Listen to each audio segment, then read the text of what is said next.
Buenos días, buenas tardes, un gusto saludar a todos. El día de hoy se me ocurre hacer un comentario acerca del auto de fe de Maní, que los que han estudiado un poco la historia en la región de Yucatán se habrán enterado de que el obispo Fray Diego de Landa, unos cuantos años, como 10 antes de llegar a ser obispo, él combatiendo la religión y las creencias de los nativos mayas, calificó esas prácticas religiosas de nuestros antepasados como cosas del demonio, como brujería, cosas satánicas, ¿no? Entonces lo que hizo para combatirlos y que ellos se volvieran cristianos a la fuerza fue recolectar un montón de piezas arqueológicas que él llamó ídolos, figurillas de barro, vasijas completas, no tiestos, de esos rotos, y libros, 27 códices mayas, los puso en una pila de cosas y les prendió fuego. Entonces, aquí dice, el auto de fe de Maní fue un suceso ocurrido en la localidad de Maní, Yucatán, el 12 de julio de 1562. Fueron incinerados 27 códices mayas que Diego de Landa consideró como libros supersticiosos y con falsedades del demonio. Bien, ahorita vamos a ver la narración, nada más quiero poner el contexto. En 1562 estamos hablando de que han pasado aproximadamente 70 años desde la llegada de Cristóbal Colón, que se supone que salió el, el, de Puerto de Palos el 3 de agosto de 1492. De 492 a 562 hay 70 años. Es decir, en el poco tiempo que ya había arribado Colón a estas tierras, confundiéndola con las Indias, llegaron muchos españoles y ya empezaban a sujetar y a esclavizar a la población local y los obligaban a que practicaran la religión cristiana. Vamos a suponer un ejemplo para que se den cuenta de la gravedad y la dimensión de este hecho. Aquí, por ejemplo, en la actualidad, la mayoría de los mexicanos, la mayoría de las personas, se puede decir que son católicos, cristianos de alguna religión, practican la fe en Dios, hacen oración, son a veces muy devotos y creen que Jesucristo es Dios, y hay una devoción muy fuerte tanto para Dios como para la Virgen, etc. Vamos a suponer que una invasión de extranjeros llega a nuestro país y entra a nuestras casas, mata a nuestros adultos mayores, a nuestros padres, abusa sexualmente de nuestras hermanas y adicionalmente a ello quiere obligarnos a que dejemos de practicar la religión cristiana, que dejemos de adorar a Cristo, que dejemos de adorar a Dios y a la Virgen, de venerarla, y nos quieren obligar a que nosotros ya no creamos en ellos, sino que creamos en un Dios extranjero, ¿no? Vamos a poner que ese Dios extranjero se llame Cheto, el Dios Cheto, ¿sí?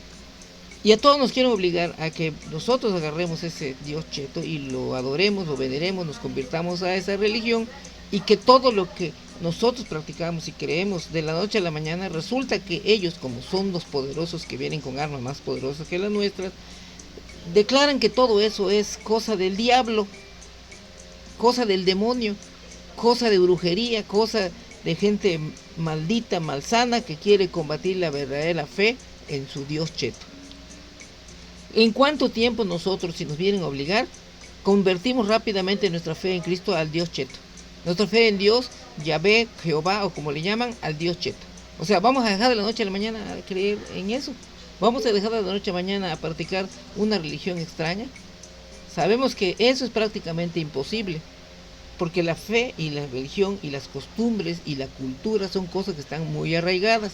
Pues en este contexto es el contexto en el que llegaron los religiosos mayas con los colonizadores, con los invasores, llegaron y empezaron a obligar a las personas a que dejen de practicar esa religión antigua, en donde los mayas, como sabemos, tenían sus propios dioses.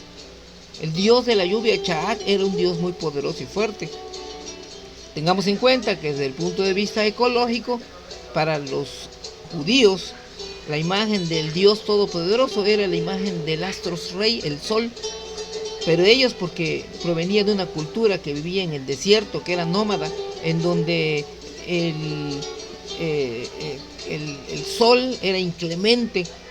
Imagínense nada más un pueblo nómada viajando en el desierto, en donde hay pura arena, pura rocas sin vida, no hay plantas, no hay agua, no hay que comer, y ellos tienen que atravesar y tienen que llevar consigo sus cosas que puedan tener, sus vacas para alimentarse, y buscando dónde hay un arroyito de agua, dónde hay algo para que sobrevivan.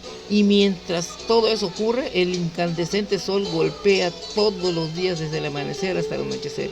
El sol es inclemente, es lo más fuerte, es lo más poderoso, que sujeta, que humilla y que aplasta a los seres humanos. Obviamente por eso en la imagen de Dios es el sol, el astro rey, y por lo tanto siempre vemos que fácilmente cuando los romanos tomaron el cristianismo, también fácilmente las fiestas dedicadas al sol fueron cambiadas, adaptadas al cristianismo. Bueno, estamos hablando de que en la península de Yucatán es una selva tropical en donde todo el tiempo la población vivía bajo los árboles, la selva alta, en donde hay un montón de frutos, un montón de agua, un montón de vegetación, un montón de animales arbóreos, terrestres, en donde la gente hace sus casas con techos de paja o hacen obras arquitectónicas grandes como las pirámides, pero para esta población el sol no representa ningún problema. De hecho, prácticamente el sol ni es cosa que llame la atención. La gente vive siempre bajo la sombra, bajo los árboles. Si acaso toma el sol un ratito junto al mar, se toma el sol a lo mejor en una planicie, a lo mejor en la milpa que ellos hacían. Un rato de sol, pero más tarda en meterse otra vez al monte donde no hay sol. El astro más poderoso que para ellos existía era la lluvia, por ejemplo, representada en los huracanes. Cuando viene un huracán y avasalla con todo, destruye casas, destruye hogares, destruye árboles, destruye pájaros, destruye animales. Es una fuerza tan poderosa que solamente los que han vivido un huracán se pueden dar cuenta de qué tan poderoso es el viento y el agua, azotando permanentemente por 24 horas a toda la población, y no hay quien se salve. Hay narraciones en Diego de Landa de que había gente que vivía en casas, a veces hasta de 2 plantas hechas con madera y con paja, y resulta que en algunos casos, como tenían su fuego adentro de la casa, cuando el huracán viraba la casa e incendiaba todas las cosas, había gente que se moría quemado, morían ahogados. O sea, hubo muchas muertes en muchas ocasiones debido a ese poderoso astro que es la lluvia, que es la tormenta. Y entonces por eso el dios Chaac era mucho más fuerte y poderoso para los mayas que el sol, que es para los judíos lo más poderoso. Entonces, así como en la población judía y en esas regiones hay siempre la tendencia a identificar al dios con el sol, en esta región no hay nada de eso. Aquí los dioses son el agua, la tierra, la vegetación, los animales salvajes. O sea, todo lo que es algo terrible, que puede ser muy poderoso, pues es deificado, como lo ocurre en cualquier cultura. Pues resulta que vienen los religiosos con su Dios y piensan que todo eso es supersticioso, es del demonio. Como los indígenas van a adorar imágenes de la naturaleza, de las plantas, los animales, los astros.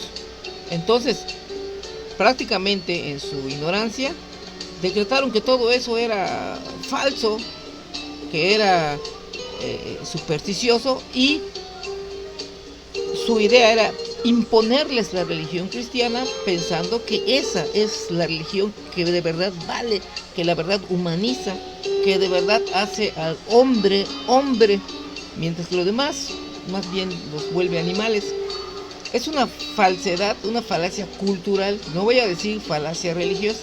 ¿Por qué? Porque teníamos en cuenta de que en la época histórica esa era una creencia dispersada en la cultura, y la religión de esa época, la religión católica y todas las religiones, estaban ancladas en las supersticiones y creencias de su época. No había desarrollado la ciencia, no había mucho conocimiento genérico de la física, de las matemáticas en el viejo mundo.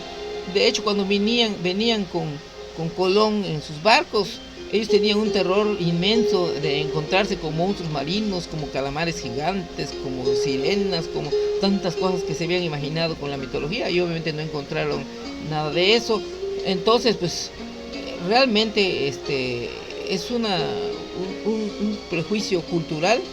Entonces llegaron y pensando que todo eso era malo, no los estoy justificando, solamente estoy tratando de entender de que a lo mejor actuaron con sinceridad. No estoy diciendo que todo el tiempo y todas las personas, ¿no? Bueno, el caso es que miren, 27 códices fueron incinerados en ese auto de fe en Muní, tratando de aniquilar toda la religión antigua de los mayas. Los códices, como sabemos, 4 que se salvaron y que se encuentran en diferentes partes del mundo, ¿sí? Resulta que gracias a esos códices nosotros ahora sabemos que los mayas tenían una ciencia muy avanzada, que nuestros antiguos ancestros mayas ya habían inventado el cero mucho antes que los chinos, que nuestros antiguos ancestros mayas ya conocían los planetas, sabían la órbita de los astros celestes, podían predecir los eclipses, sabían de los ciclos lunares, sabían de la rotación de la Tierra. En realidad había una ciencia muy avanzada comparada con la que traían los españoles de su época.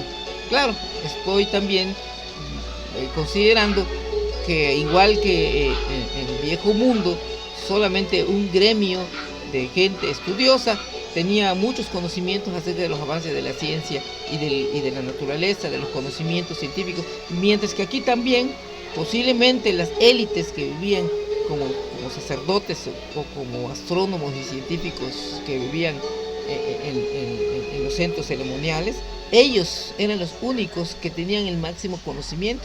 Sin embargo, la población sí estaba adoctrinada de los conocimientos. Entonces se sabe que en esos códices que se encontraban en las casas había mucha información acerca de toda la ciencia. Si con 4 códices apenas nos enteramos de algunas cosas y descubrimos cosas maravillosas del saber, imaginen nada más qué pudo haber habido en esos 27 códices que se extinguieron de la noche a la mañana.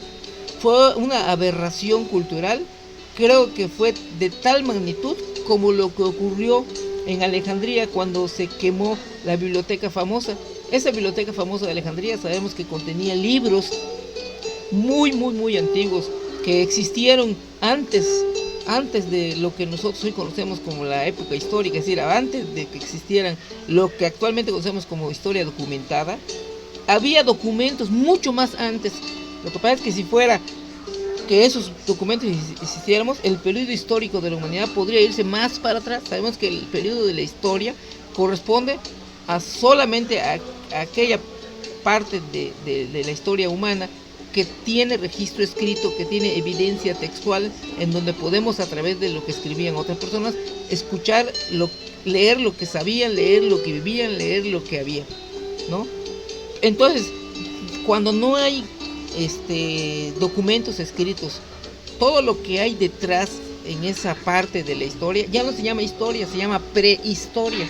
Es decir, es donde entran arqueólogos o paleontólogos que rescatan evidencias físicas que dejaron los antiguos pobladores de las regiones o los animales, y a través de esa evidencia física pueden reconstruir el contexto cultural en el que pudieron haber vivido, el avance tecnológico, científico, el tipo de alimentación y cómo fue evolucionando la cultura.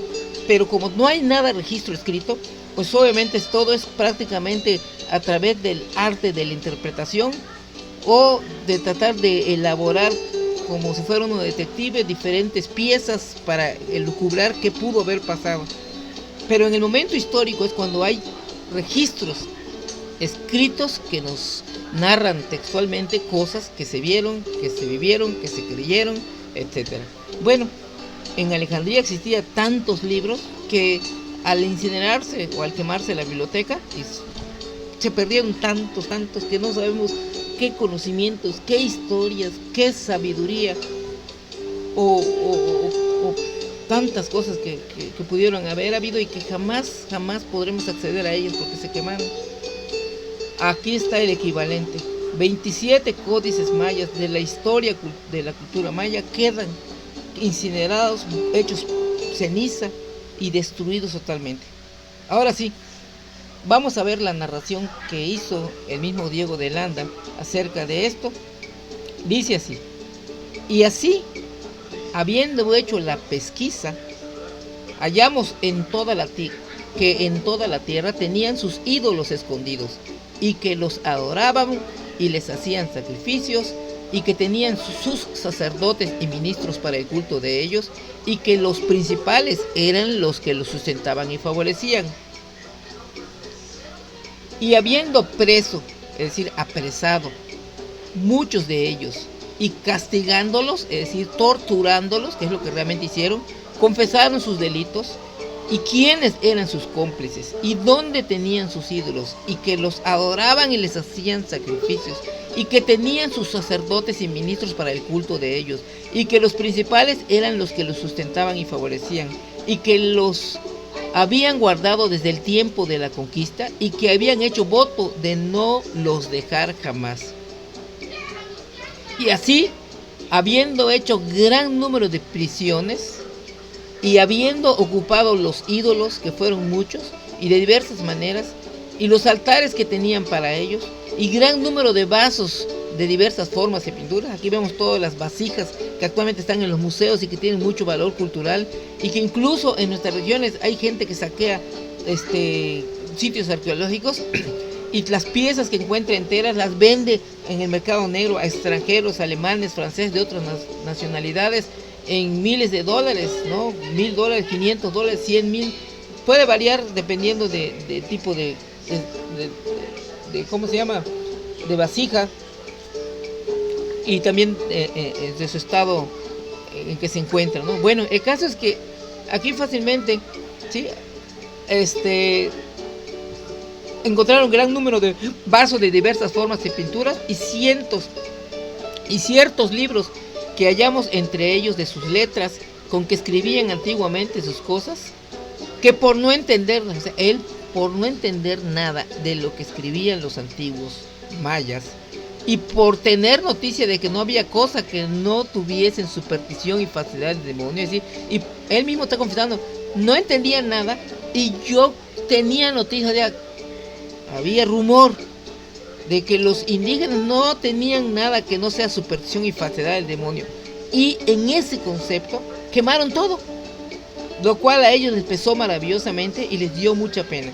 Se narra en otras partes que después de esta incineración de todos sus libros y bueno, de sus ídolos, estuvieron tan llorosos, tan tristes, tan compungidos y tan demolidos emocional y moralmente, que realmente causó mucho asombro a los invasores, al grado de que no faltó quien acusara a Diego de Landa con las autoridades en España de la maldad y la malcriadad que había hecho. ¿Por qué? Porque en lugar de lograr con ese acto que los indígenas se convirtieran al cristianismo, solo lograron todo lo contrario. Lograron que en el corazón de toda esa gente se almacenara el odio, el rencor y el deseo de venganza contra algo tan grave que les habían hecho. Como decía al principio, equivalente a que vengan los invasores, vamos a suponer que vienen de otro país, nos saquean nuestras Biblias, nuestras imágenes, nuestras creencias, todo lo queman, nos destruyen, nos matan y nos quieren obligar a que adoremos a un Dios que no nos corresponde culturalmente, que no hemos conocido. Entonces, mucha gente sufriría mucho, sobre todo a la gente más humilde que realmente tiene mayor devoción hacia su fe, y que incluso podemos llegar a decir que incluso llega a idolatrar como si fueran dioses los mismos objetos religiosos, como las Biblias o las imágenes religiosas. Las ven como si fueran algo realmente sagrado o como si fueran la presencia de Dios, y les destruyan todo eso. Bueno, Diego de Landa sí fue llevado a juicio, solamente que él se disculpó y al final no le hicieron nada. Pero lo que sí quiero llamar la atención aquí es varios puntos que dice este texto, ¿sí? Una, que los mayas tenían en sus casas libros, los códices, que hallamos entre ellos de sus letras. Entonces, lo que sí podemos afirmar es que Diego de Landa da testimonio de que los antiguos mayas no solamente habían desarrollado la ciencia de la astronomía y otras que ya sabemos, sino que ellos habían logrado dominar el arte de la escritura. Es decir, era un pueblo letrado, un pueblo que tenía grafías que corresponden a sonidos, como en el abecedario que nosotros usamos en español, donde el sonido de la A está representado por una A, el sonido de la B con una B, y así cada letra corresponde a un sonido, de tal manera que si queremos decir casa, simplemente mezclamos las letras de cada uno de los sonidos que corresponden fonéticamente a la explosión de sonido que dice casa, y ahora sí que de manera gráfica esos sonidos quedan representados y podemos leerlo de manera fácil, porque los sonidos, las letras representan los sonidos. Los mayas también tenían el sistema fonético, una escritura fonética, a diferencia de como originalmente pensaron Thompson y Morley, que todos eran escritos que le llaman ¿cómo se llama? Simbólicos, que había que interpretarlos, que era una escritura digamos solamente gráfica. Pues no, ya sabemos que, bueno, afortunadamente un poco contribuyó Diego de Landa al rescatar en su relación de las cosas de Yucatán un poco de los sonidos que existían y sus grafías, aunque sea en español, y algunas imágenes que puso de los glifos. Bueno, con lo poco que él puso, el famoso matemático ruso Yuri Norosov logró descubrir que había patrones y que en efecto esos eran letras que correspondían a sonidos, y que combinando esos sonidos se podían construir palabras mayas, ¿sí? Entonces, por ejemplo, escribir, por ejemplo, Bashka Agualik, es decir, ¿dónde? Bashka Agualik, ¿qué dices? ¿Tú qué dices? Se puede construir con una grafía de Ba, otra de Ash, Ba, Ash, K, la letra K, Walik, o sea, era fonético, y también ese fonetismo estaba también representado por medio de un poco de imágenes que parecían a los sonidos, pero eso es una cosa secundaria. Por ejemplo, Ak, que es la tortuga, estaba representada como el sonido de Ak, de esta manera que se podía pronunciar. Ahora, Ak se podía separar en el mismo glifo el sonido A del sonido K, que estaban representados en la misma figura. O sea, sí había fonetismo, y por lo tanto nuestra cultura maya era una cultura, una civilización avanzada en términos históricos, en términos fonéticos.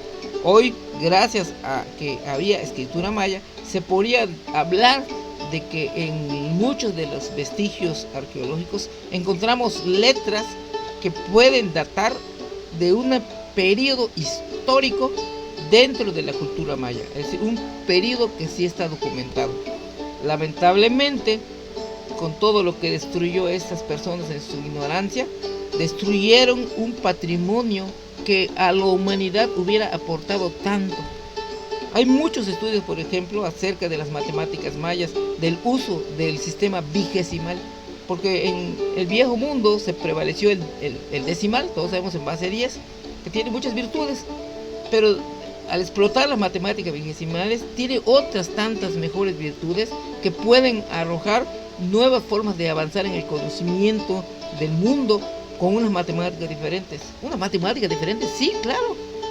Como por ejemplo, gracias a unas matemáticas diferentes de las euclidianas, así, no euclidianas, fue que Albert Einstein pudo describir el patrón de todo lo que él quería explicar acerca de la teoría de la, ¿cómo se llama? De la relatividad universal. Pero cuando quería explicar esto a través de las matemáticas convencionales, no llegaba a explicar porque esas matemáticas no correspondían realmente al mundo real. Entonces, no estoy muy, ¿cómo se llama? Aventajado en el conocimiento de estas matemáticas vigesimales, pero sí he oído hablar de ellas y me parece muy interesante. Bueno, me despido de ustedes y espero que todos les haya gustado y que pues tomemos conciencia, en primer lugar, del valor que tiene nuestra cultura.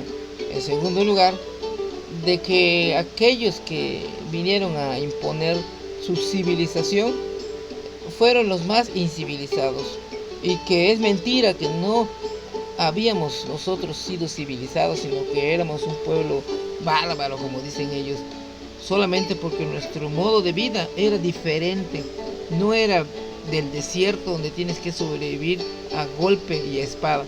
Aquí se puede vivir fácilmente, hasta como decía el famoso antropólogo